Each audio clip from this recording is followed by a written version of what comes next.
Manish on a beat, shebang. All of my ops say then. Why do they gas me up? Where does it go? My head. How much I got? A lot. Don't leave again. I won't.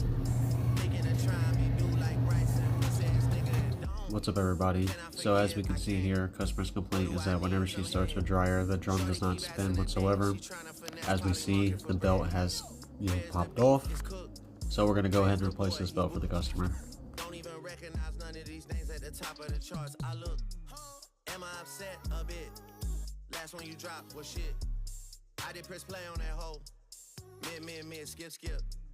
And just like that, now that we have the belt wrapped around the idler, the drum is now able to spin. So we're gonna go ahead and plug this back in, get this started up, and this unit now operates.